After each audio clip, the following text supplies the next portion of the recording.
Hello, my friends. My name is Ryan Van Duzer, and I am a 365-day-a-year bicycle commuter. I've never owned a car in my life. I ride my bike everywhere. I live in beautiful Boulder, Colorado, where I have 4 seasons to deal with. It is currently winter and it's cold, but hey, we can get through this.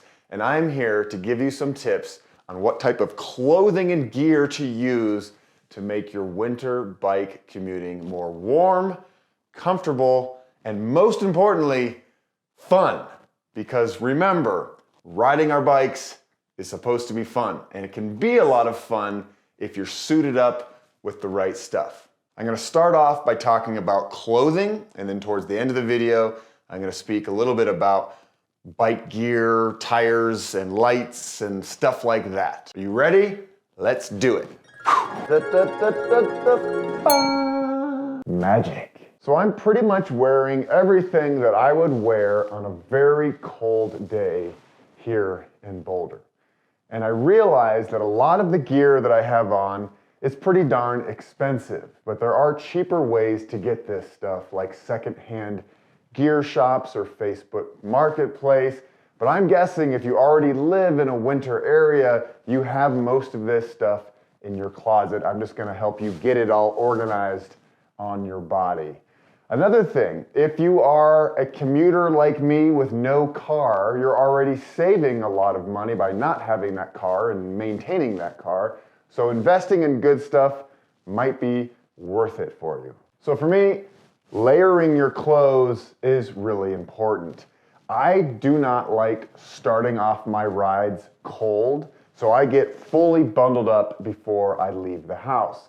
But as your body moves, of course, it gets warm and you can maybe even start sweating. So you want to take off a jacket and maybe put it in your panniers. That's why I like wearing lots of different layers. All right, so the 3 parts of my body that I pay most attention to when winter cycling are my face, my fingers, and my feet. The 3 F's. There's nothing worse than frozen fingers and frozen toes or a frozen nose. You see this right here? This is my buff. And I never leave home without one around my neck. They're incredibly versatile. What I love is that they prevent cold air from going down your neck into your chest. No bueno. This one is even insulated, so it's thicker than the average buff. If it's super duper cold out, you can bring it up over your face like this to keep your nose warm.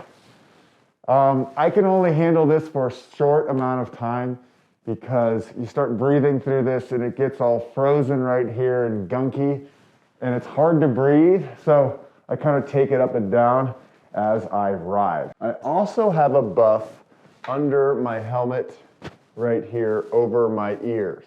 I love having a buff right here because it keeps your ears warm. This piece of the helmet, which most of them have, are very important because when you're wearing a buff, or sometimes you might just be wearing a straight up hat, your head's a little thicker and it's hard to fit your helmet on. So you want to use this little ratchety thing to increase the size of your helmet so it fits over hats and buffs. I'm a ninja. If you want to have your full face covered and your head, your neck, everything, you could look into getting a Balaklava. These are definitely very, very warm. And if it gets a little bit too hot over your mouth, you can just pull it down. You saw me wearing these earlier, and this I only wear when it's actually snowing down on you. Because there's nothing worse than riding your bike and snow is like pelting your eyeballs and you're kind of looking down and you're like, I hate this. If you have something like this on, you're good to go. This is why skiers wear these goggles. You don't have to have full-on goggles. You could have sunglasses with clear lenses, or if it's bright out by chance, you could have regular sunglasses. But I like wearing these when the snow is coming at you. I wear mittens most of the winter. Once in a while, I wear gloves. And I wear mittens because they're just way warmer than gloves. There's no doubt. The The problem with mittens though is that you don't really have a lot of dexterity. If you're trying to answer your phone or if you're doing anything else, unclipping your helmet, it's very hard. But these will definitely keep your fingers warm. These, of course, lots of dexterity, are great, but they're really only good for like springtime. If it's truly cold outside, these gloves do almost nothing. Some people love Pogies. They are the big cave-like things that you actually attach to your bicycle and leave them there all winter. And that way you could wear gloves and you just put them in and that keeps you nice and toasty. I've never used them. I imagine people up in Alaska or Minnesota, Sweden, places like that would really benefit from Pogies. And now for the third F, your feet.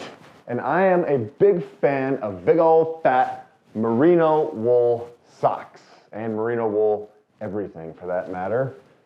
They keep you warm, they wick moisture, and I think the best part is they don't get all stinky like that polyester plasticky stuff. So if you can, try to find socks that are made of natural materials like wool, cotton, I think even bamboo. I mean, there's all sorts of new stuff out there, but wool is tried and true. And what do I put on top of these?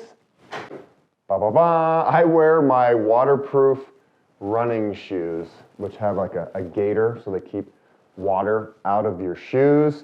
Most of you probably don't have shoes like this, but you could wear hiking boots. And if it's truly a freezing cold, sloppy day, you can buy booties, like these neoprene booties to go over your shoes. You pretty much just want to keep cold air from getting into your shoes.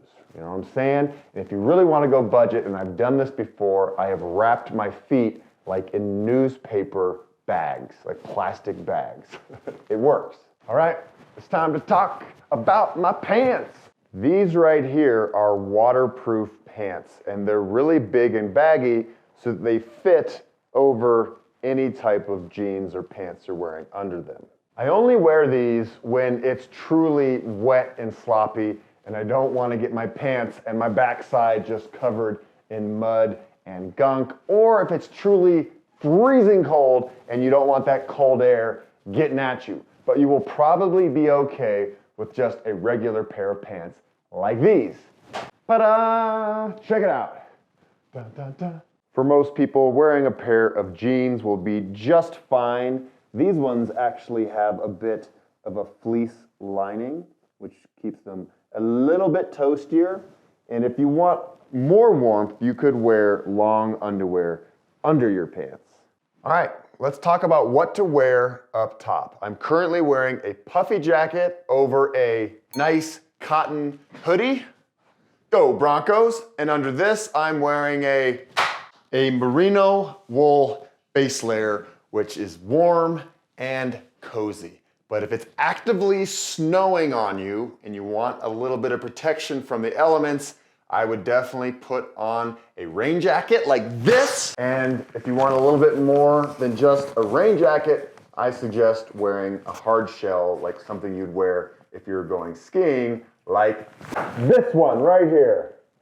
And the benefit of this is that it's a bit more insulated than just a rain shell. And as you can see, it's very bright, which you want to be visible when you're on the road in the winter because, you know, it gets dark earlier, and if it's snowing, it's dark anyway, if it's 12 noon.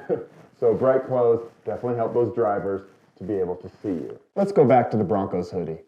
Boom, there we go. My favorite team, even though we're not very good right now, but we're getting better. Stay tuned. All right, that's it for clothing. I know you have a lot of this stuff in your closet at home, so just test out with what you already have and maybe fill in the holes with some new stuff so that you feel warm and comfortable. Remember, you chose to be a bike commuter because you care about your health, the environment, or whatever reasons. But for me, reason number one, a lot of times, is fun. And if you're freezing cold and miserable, you're not going to be having fun. So make sure to take good care of yourself. Now let's talk a little bit about bike stuff. And the best place to do that is where my bikes live, in my garage. Boom! Welcome to my garage. So you don't need a winter-specific bike for winter bike commuting. This is my year-round bike commuter, and I love it. It does have semi-slick tires, and this is where it can have its limitations. If you're in a truly snowy area, you might want a mountain bike with wider tires. This is the bike that I turn to in those situations. This is the Priority 600X, and as you can see, it's got those big, old, knobby mountain bike tires, and it just helps with confidence when you're riding over mixed surfaces, snow and ice. Another tip I like giving people is to lower your air pressure in your tires when you're riding on snow. It gives you a little bit more traction. And don't even think about winter riding without fenders. These things will save your body from getting splatter painted with mud and gunk and slush.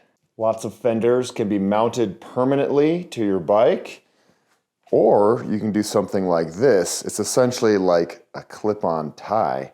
You just mount it to your seat post, and you have a fender that you can easily take on and off. And of course, you're going to want to have some lights. Boom, just like that. I like one in the front and one in the rear. Obviously, it gets darker earlier in the winter, and you're going to want to be seen, but also be able to see in front of you.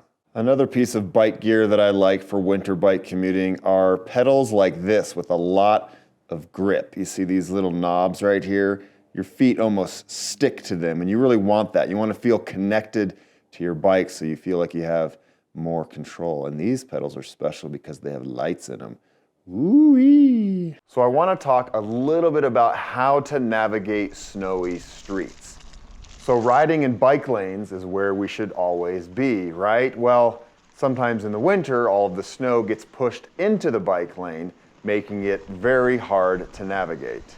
In that case, sometimes sidewalks are your best friend. And then if you can't find a nice cleared sidewalk, then riding in the road with the cars can actually be a pretty safe place to be. And hopefully the cars are friendly and go way around you.